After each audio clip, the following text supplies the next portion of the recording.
Hello guys and welcome back to the channel. So today I want to show you something really cool about Axure. It is how to truncate the text of whatever kind of widget you want inside Axure using strings function coming from JavaScript, right? So if you're interested, as usual, subscribe to the channel, activate the bell, put a like, a comment, and that's it. Let's get started.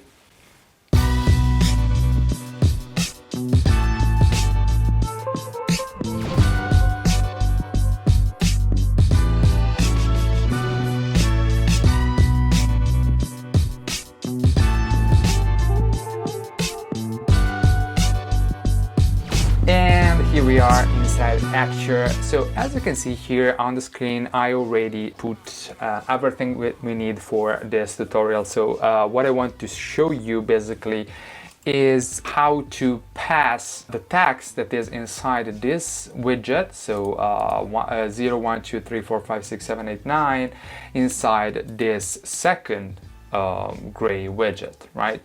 And the event that we are going to use is the onClick. So onClick, basically I will take this text and I will pass it to the gray box, right? Inside the gray box.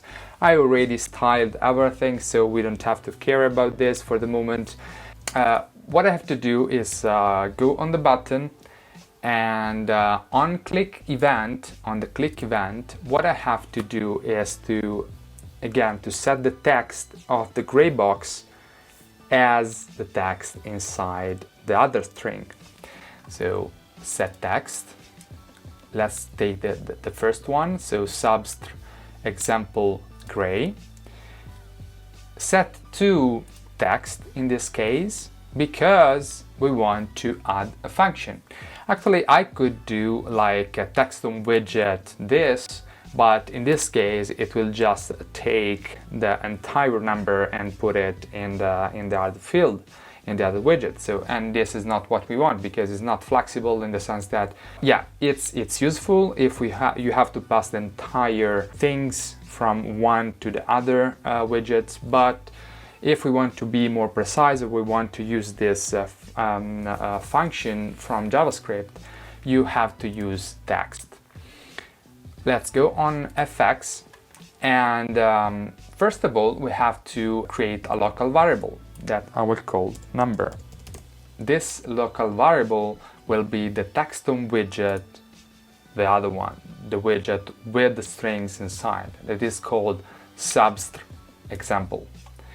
Now what we have to do is go to here in insert variable or function, go down and find the string section, and here you can see that we have a lot of them, but what we need is either slice, substr, or substring. In this case the first one is substr, and as you can see here Axure put lvar by default, so we just change the lvar, that is the local variable, with our name, that is number, and as you can see we have a start and we have a length, right? So the start is the starting point and the length is how many characters I'm going to take. So for example, if I put 0, because we start always from 0, and the length is how many, like 5, okay, so now on click of this I will put 5 characters of this inside this, right?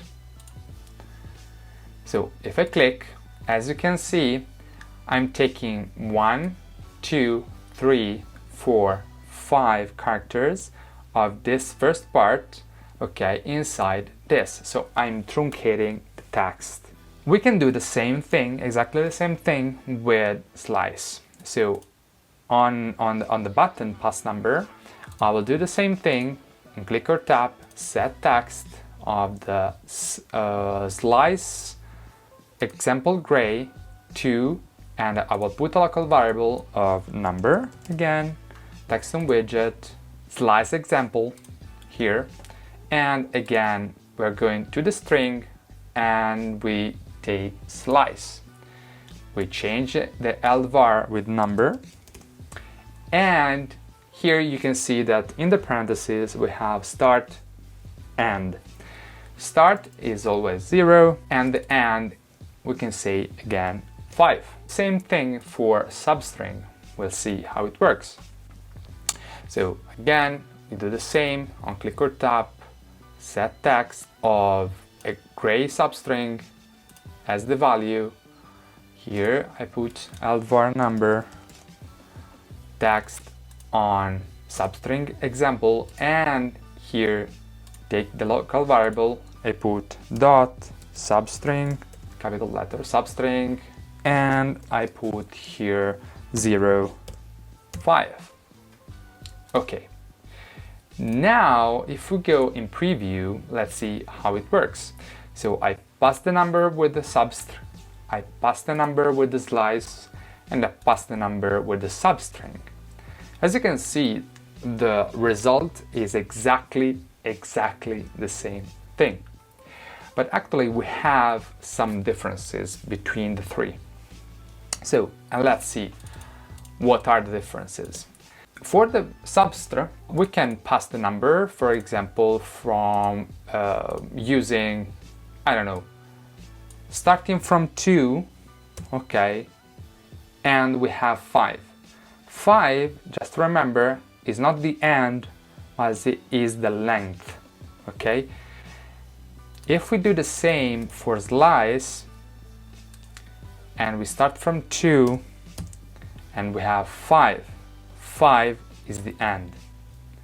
And we do the same with the substring. We start from 2, and we end to 5. Okay. If we go in preview and I use Substr, it takes yes from the second, okay, but it takes 5 numbers, so the length is of 5 characters.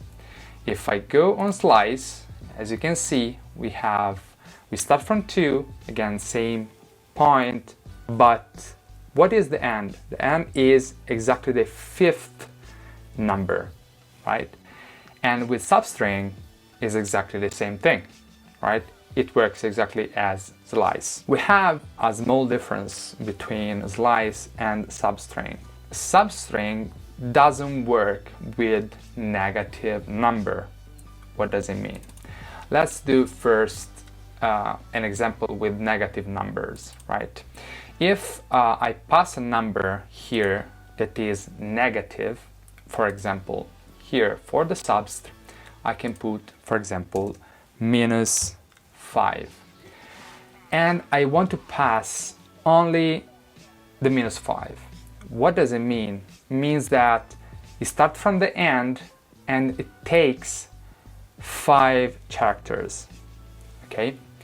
And this, we can do the same, exactly the same thing with slice.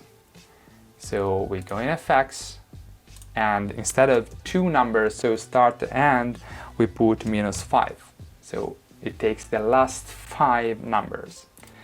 And we can try the same with substring, -5. So now if we go in preview to see how it looks like and how it works, if I go pass number, as you can see, it takes the last 5 characters. Slice does the same. What it does, the substring? No.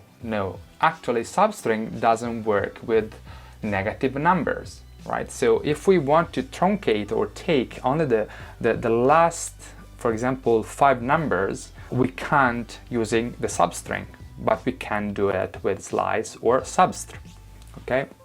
So this is the one of the main difference between slice and substring. Another thing to say is that for slice and substring, we don't necessarily need actually the endpoint, in the sense that if, for example, we pass just one number, as we said, as we saw, for example, for the -5, we can do it for, I don't know, 3, for example. It means that the starting point will be the 3rd number, and it will go until the end of the string, right? So if we do number dot slice and we put only 3, it means that it will start from the third and will pass all the numbers till the end, right? And same thing for the substring. So if we here we put only, for example, 3 again, okay, it will go to the end, right? So from the third to the end, right? And it does the same. And also this video is finished. I hope you enjoyed it and you learned something new from me. Learning JavaScript using Axure is super important because actually you can do almost everything, really everything with JavaScript functions. That said, as usual, what I ask you is to subscribe to the channel, activate the bell, put a like and comment, and see you in the next video. Bye!